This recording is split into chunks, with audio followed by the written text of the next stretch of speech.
Hey everybody, nice to be here in this beautiful building, this beautiful setting. I'm sorry that we didn't get to see Congressman Fortenberry this morning. I was going to mention that I had the privilege of being at the Nebraska breakfast at the Senate just back in March. And for those of you who've never been or don't know about it, every week that the Senate and the House are both in session, your Nebraska congressmen and senators get together and meet and have a breakfast. And if you're going to be in town one of those 22 weeks out of the year, you can just go on their website and sign up. And it's a really great event, and it's a good service that they're providing for their constituents. So I encourage you to consider that if you ever come to the DC area. So I'm Deborah Hamlin. I'm the CEO of the Irrigation Association. I'm here to tell our story today about where production meets conservation. So how many of you have actually heard of the Irrigation Association or the IA? Raise your hands. Oh, good. I'm glad. That's a bigger number than I thought. I always like to have a new audience, but we also want people to know who we are. So we're constantly out here speaking, me and some of my colleagues, so spreading the word about irrigation and how important it is to our society. So I'll just talk a little bit about the Irrigation Association to begin with. The Irrigation Association is a trade association, which means that the companies are the members and they pay dues to our office so that we serve them throughout the year.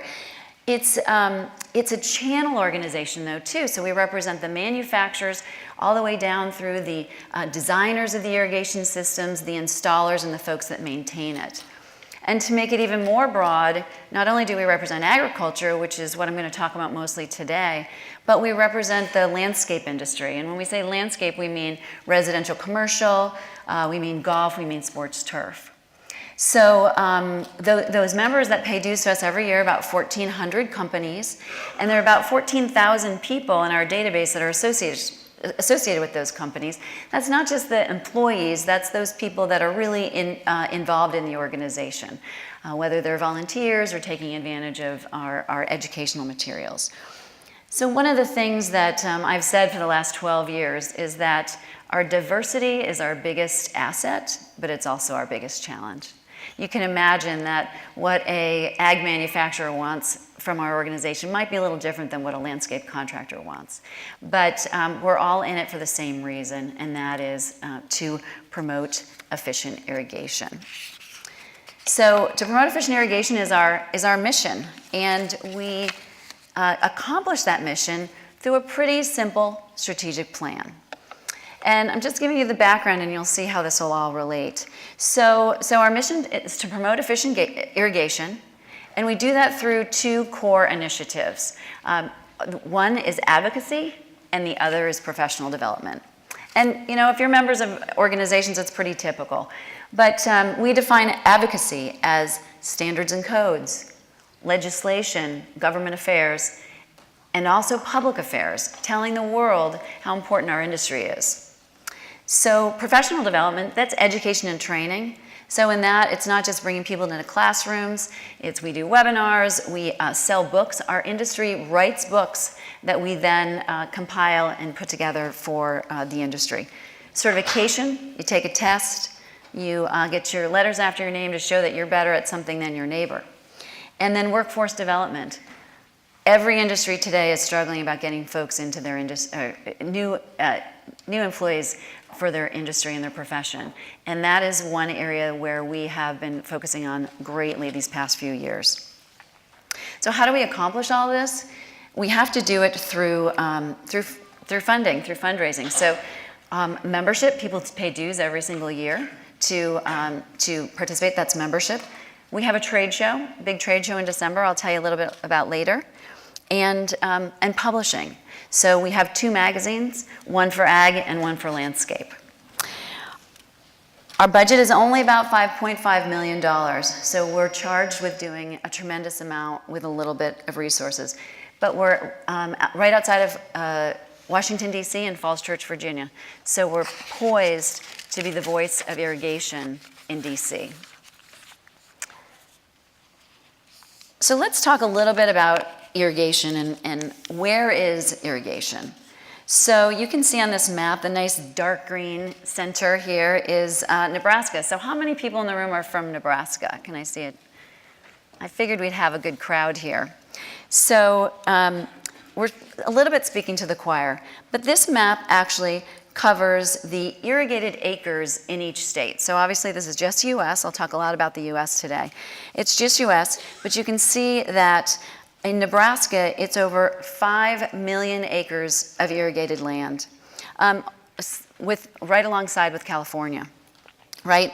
So, these are the states that we focus on. These are the states where most of our activity is happening. This next map is just a little bit different. It is the percentage of irrigated acres relative to the total amount of farmland.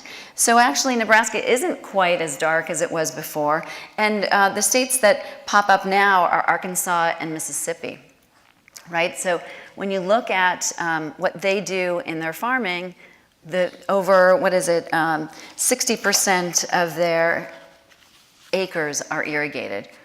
Where Texas, it drops down, and Texas is pretty light, right? So it's only 15%. They still have a lot of dry land crop. But it's amazing how much they can accomplish. But we think they can do even more with irrigation. So today I want to talk about the challenges, now that we have our little overview, the challenges that affect irrigation. And I'm going to talk about two in particular. And one is feeding more people with less land. And the other is really the perceptions and what we're up against when we talk about irrigation. So less and less land available for agricultural production. We all know that this is a challenge. We need, you could say in many different ways. We don't have as much land as we used to. We have the same amount of water that we ever had, and we have way, way more mouths to feed. So how do we do this? And at the same time, we have generational changes. People are selling their farms. The value of the urban land is so much that they're selling out to cities. And commodity pricing, tariffs, those are all giving us a really hard time these days. So we can see from the data that here the red dots are actually the decreases in irrigation acres, and the blue dots, are they blue? Yes, the blue dots are where we've increased. So your traditional areas for irrigation have actually been reduced, but there's some new irrigation in other states, and you see those are in the same areas now of Arkansas and Mississippi, for instance. So those guys are adding more. Now this is as of about 2012. This is a 5-year period, and we've lost 800,000 acres in that 5-year period. Now we're all waiting with bated breath to get the next Farm and Ranch Irrigation Survey, our holy grail. But I think that those numbers are going to continue to decrease based on what we've been seeing. This next slide is actually a global graph where it really shows that the number of irrigated acres and the cropland has gone up a little bit over the course of 50 years, right? So they started keeping track of this in 1961. So this is 10 years old in 2008. But we know that the trend lines are continuing to be the same. So you can see that the land globally has increased a little bit. So we're losing some land in the US, but as other countries develop, they're increasing their irrigated acres and their farming acres. But the important part of this slide is that that downward trending diagonal line, which is the cropland per person. Right? So we have less than half of the cropland per person that we've had in previous years. The global amount of land has changed slightly, but the amount of people living on this earth has been going up exponentially. So let's talk about agriculture uses too much water. We're all here in agriculture, and I'm sure we've all heard this before, and there's a lot of different numbers out there. And what's missing from the conversation is how the water is used and what we get from that water. So if you Google ag uses too much water, you get a lot of ugly graphics of things that people are saying about us. And this Planet Plus Foods is one of the first things that popped up for me. And it's my understanding from the brief time I spent on their website that they're creating protein-based foods that they're really down on agricultural ranching and farming for animals. And so this is their issue, and they would like to, they don't have any products on the market yet, but you can sign up and watch because they're going to replace our entire meat supply with a new protein plus food. That's going to be what's going to feed us. I hope we don't ever see that day, but you know, hey, good for innovation, but bad for the messaging that we're trying to give for the importance of irrigation. Here's another one. So this is a coffee mug from Chipotle, and some of you may have seen this. I'm pretty sure you have Chipotles around here. I'm not going to read you the whole thing, but basically what it starts out with is that same piece that, you know, the last slide said 70%. These guys say 80% of agricultural water, water is consumed in the US for agriculture. So then you get down a little bit further and it says, but you know, we're pretty cool because we're buying our onions from people that are using drip irrigation.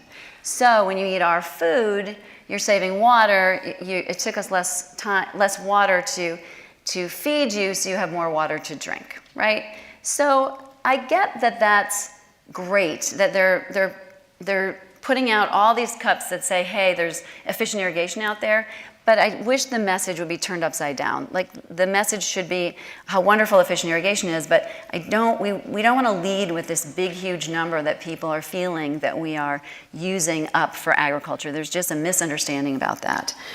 So these companies and others are forming our message, and we've got to think about how we can change our message so that we're the leaders of that message and not these corporations. So the irrigation industry needs to continue to innovate. We need to tell our story, and we need to drive our own message. So how are we going to do that? Well, it goes back to advocacy, what I said with the Irrigation Association strategic plan, where we have this public affairs effort. And I want to say, you know, it's pretty new for us. We've been concentrating on education for years, but advocacy is the place where just probably 3 to 6 years ago we started working on it. And we need to show the fact that our members and our companies have the technologies that we need to save the water and to feed the world. So from center pivot to drip irrigation, the industry has come such a long way in advancing the field of irrigation, providing farmers tools that they've never had before, and meeting their needs while increasing yields and not wasting water.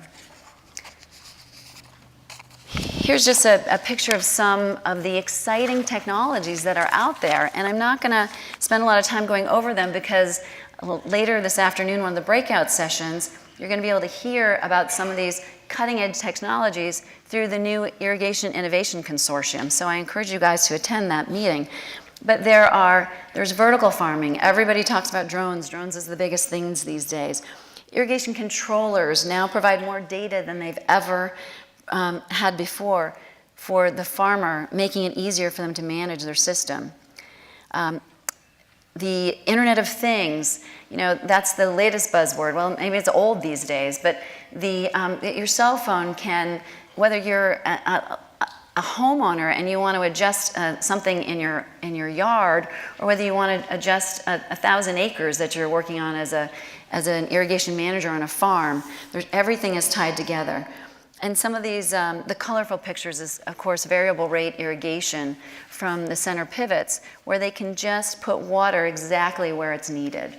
So the entire industry is out there trying to ensure that the farmer is putting the right amount of water in the right place. And the good news is that we have some proof that we've done this well. So this is from 30 years in the making, from 1984 again to 2013, because we're waiting for the next farm Irrigation Ranch, or Farm and Ranch Irrigation Survey.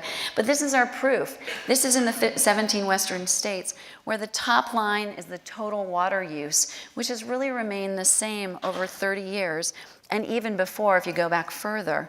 And then you can see the darker red line that's coming up for pressure irrigation, right? That's your center pivot and that's your drip systems. And then your gravity and your surface, those are decreasing. And we at the Irrigation Association think that's a good thing. And we think that the trend will continue. And when we see this next survey, we think that that total water use is going to be the same. So this is the proof that the irrigation industry is really doing its job. And then one more proof of our success is this total inputs. So this is from 1948. So for 60 years, we've been tracking information. And you look at that baseline, that 1.0, that's the total amount of farm inputs. That's your water, that's your energy, that's your chemicals. And look at your total agricultural output, how much that's grown over time. So we've, over doubled what we can do with the new technology that we've provided.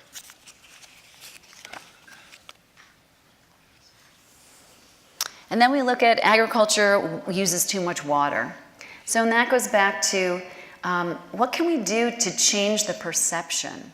A few years ago, we went around and we did focus groups with the agriculture members of our association. And they all said we need to just help the world know that what we're doing is good and we're not wasting water. So the industry needs to drive that message of that what comes from irrigated agriculture, not just too much water used. And so about 3 years ago, we came up with an ad campaign. So with pictures, we looked at and said, well, this kind of reminds us of those old ads that said, here's your brain and here's your brain on drugs. We wanted to say, here's your dinner table and here's your dinner table without irrigation.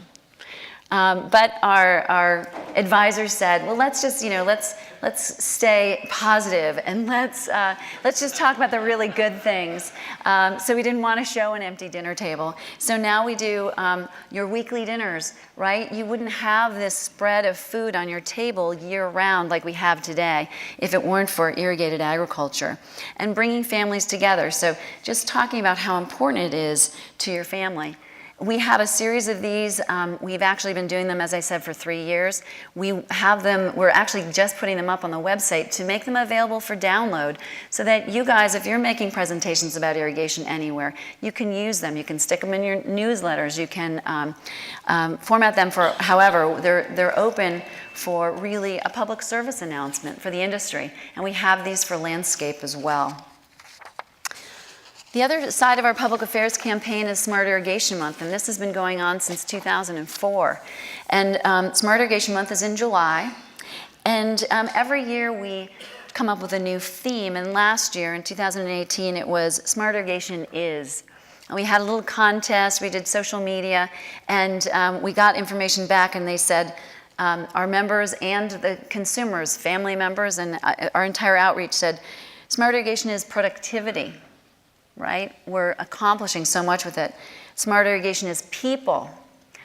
Smart people making really good decisions and employing a lot of people in the industry. And then smart irrigation is conservation. And I tell you, 12 years ago when I joined this organization, I was instructed you can't use that word around agriculture because it was associated with taking water away from ag or something having to do with water rights. But today we're more open to talking about that. I mean, the title of the presentation is Production and Conservation. So we need to embrace conservation, but really when discussed with productivity and all the benefits. Another piece of our public affairs program, so we have an awards program, and I just want to call to attention because of the audience we have today, is our new Vanguard Award. So this is about the 3rd year that we've had it. And what it is for companies that have have accomplished a successful irrigation project. So whether it's increasing yield, whether it's installing some great new software that enables you to be way more efficient than you've ever been before, working with a farmer co-op, whatever it is, we encourage you guys to not be humble. Share with us all of the great things you've done and even apply for an award. We give these awards in our show in December, and then we recognize that you're doing the whole industry a favor because we put this new award together so that we would have more to tell our policymakers and more to tell the public about what the industry is doing to solve our crisis of feeding more people. So I encourage you to think about that and visit our website. And then back a little bit again to our strategic plan so technology is great, but then how do we teach people how to use it? So we do have the education program. We have books written by industry, developed by the association, and distributed for not only industry people getting into the industry, and classrooms. We have our certification program that I already mentioned. There's the Certified Ag Irrigation Specialist, Certified Irrigation Designer, and a number of landscape certifications. And then for workforce development, we work with the Irrigation Foundation to promote careers. And so we put curriculum in the hands of faculty so that they can bring more irrigation information to their students. And then we bring students to our classes and we teach them, and we're trying to hook them to, even today, to say irrigation is the place that you want to be. There's a huge future in it. It's really exciting. There's so much technology, and it's really important to the society. And I'll just do a little plug for our magazine. So we have a quarterly ag magazine. I have a copy here. And I actually have subscription forms if anybody sees me later, or you can just visit our site. It's free. It goes out quarterly. It is the only magazine of its kind where we're talking about on-farm irrigation. It's written by a committee of experts. Our publisher, our editor-in-chief is in the audience today, catching all this information so that we can share this to a broader audience. This goes out to about 8,000 farmers. And the last piece of the IA is our trade show. So every year we have a trade show. I updated my PowerPoint late last night because I said, oh wow, we're co-locating with the National Groundwater Association this year. We're not going to just have 5,000 people there, we're going to have 9,000 people. And we're not just going to have 300 companies, which is our norm, we're going to have over 500 companies because both the Groundwater Association and the Irrigation Association are under one roof in the same exhibit hall. So this is open to anyone in the industry. You can sign up and come for a day. You can take classes. You can just see all the technology. Every time I bring a new person, say a keynote speaker or anyone to our show, they are amazed by the technology when they walk through that hall. And that is the number one reason that people come to our show, is for the technology. So I encourage you guys to think about it.